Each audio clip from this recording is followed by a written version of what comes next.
Hey, good morning, good afternoon, good evening to everybody. This is Kenny with another edition of the Yak with Mac, where we just want to inspire you. We want to encourage you. We want to influence you to be great leaders. And so, I don't think I talked about this yet, and this is not the topic of today. I'm going to talk about curious listening today and some hints and tips on how you can be a curious listener and why that's really vital for you as a leader. But I haven't talked about this in this forum just yet. How are you developing yourself every day as a leader? Yeah, I said every day. And so I get it. It's tough. I know that 99% of your thought every day is, I got to hit my number. I gotta go after these numbers, man. I've got it, and it's especially tough right through now, right? Totally understand that. But leaders, if you're not doing something, whether that's reading an article, listening to a podcast, watching a video, something that is gonna help you grow as a leader and become a better leader. And here's where I always say to start. Start with 10 minutes. 10 minutes a day. Maybe that is before your day. Maybe that's after your day. Maybe that's during your day. There's so many resources out there. Hit me up if you want me to help, guide you and direct you into some. Internally, we have some great resources. Externally, there's a lot of things. I look at a lot of things internally every day. Externally, I look at things like the Harvard Business Review and several other outside resources. Percipio is probably the best resource that I love to stay on. Percipio is available to us internally. So 10 minutes a day is a great place to start. What are you doing to develop yourself every single day? You better get to those Leader Ready classes. That also is right up there with one of the first things that you should be doing. But then what's your ongoing development will look like? Take accountability and responsibility for that. Don't wait for somebody to say, hey, let me sit down and develop you. It's nice if you have that. That's great. And I know a lot of you may have leaders that are really proactive in that way, but be proactive for yourself. 10 minutes a day. I'm going to say that on future podcasts. So has this ever happened to you? You're having a conversation with someone, could be at work, it could be at home, it could be in a social situation. And maybe about 30 seconds into that conversation, you realize that this person is not listening to you at all. They just don't hear a word that you're saying. And how can you tell that? You can usually tell that by their body language, their facial expression. They're not nodding. They're just not engaged with you for whatever reason. What causes that? There are a lot of things. Typically, the thing that causes that is distractions. We'll talk about that in a few seconds. That's typically one of the things that probably in these days with as many distractions as we have, that's probably the number one barrier to good listening. So I want to take listening though to a different level as a leader. Are you a curious listener? When I was a store manager, it's a long time ago. Well, when I was a store manager, my team once told me this in front of a store meeting. One of my consultants got up and said, Kenny, why are you so nosy? Nosy? What? It actually was a compliment. I never had considered myself a nosy person before, but as I have to tell you, as a leader, especially when I was a day-to-day store manager, especially in my days as a district manager, I was really nosy. I wanted to know everything that was going on. It's impossible. You're never going to do that.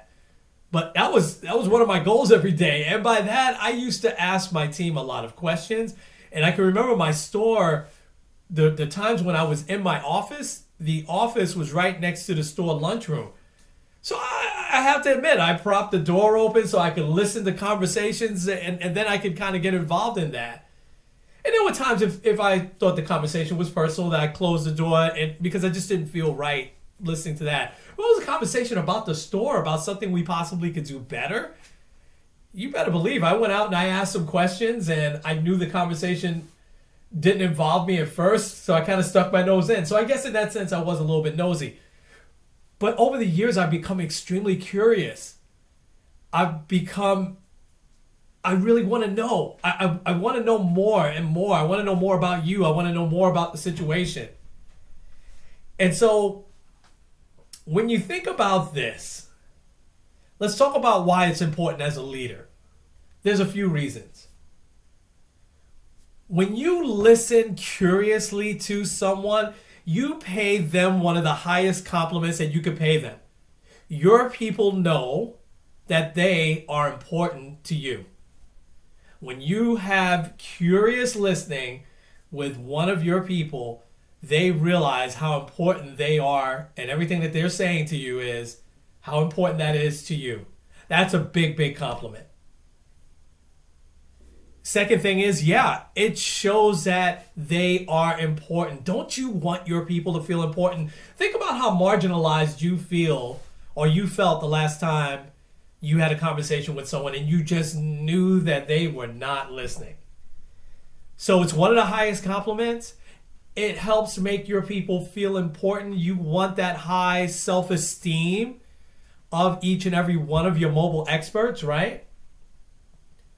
But here is another really important thing. Curious listening builds relationships.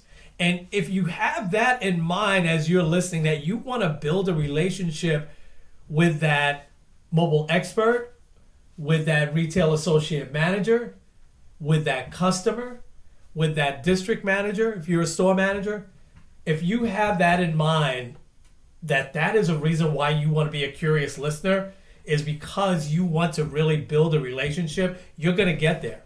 Because curious listening absolutely builds great, not good, it builds great relationships.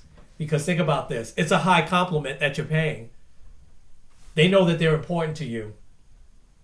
And now the relationship starts to grow because they know that their voice was heard. They know that you repeated the stuff back to them, that you were genuinely interested and you were curious about what they had to say.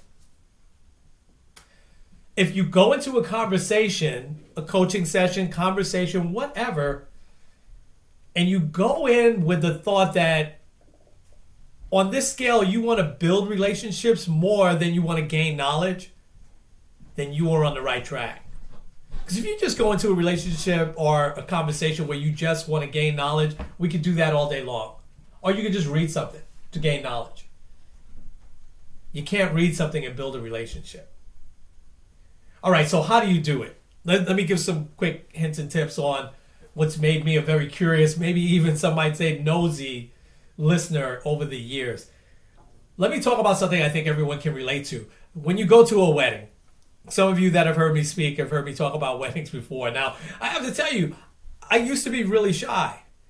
But then I became a trainer years ago, and I became very comfortable talking in front of people. And through my career in wireless, I've been very lucky to speak in front of even hundreds of people at one time. Never nervous or anything like that.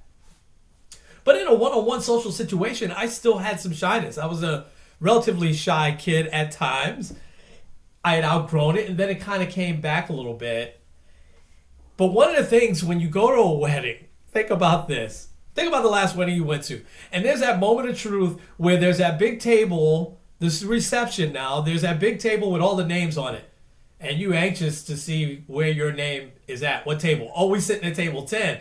Awesome. You go over and you see the other names if you're early, and it's nobody that you know or recognize that's sitting at table 10.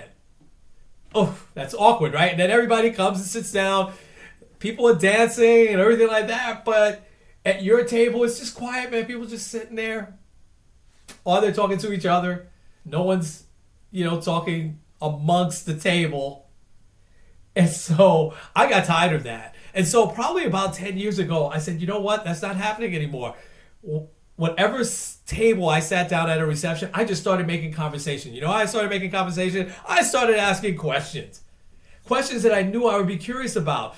I'm fascinated when people come from different parts of the country than I'm from. So I would ask about that.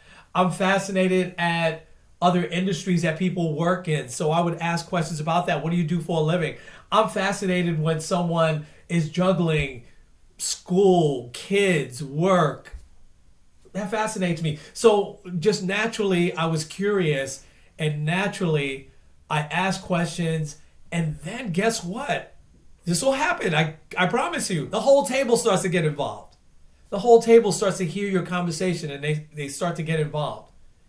So how do you do it? You ask questions, and ask questions that you know that you're going to be curious about. If you're not curious about a topic, don't ask any questions, because the worst thing you can be as a leader is phony.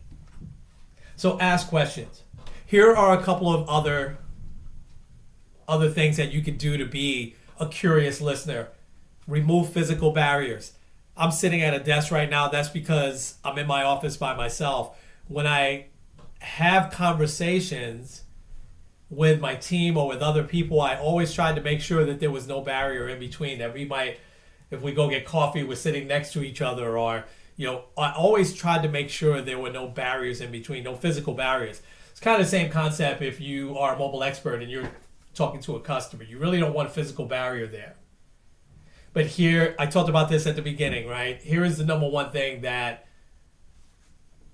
will not help you become a great, curious listener. In fact, you'll be a poor listener if you try to multitask and you let distractions get in the way.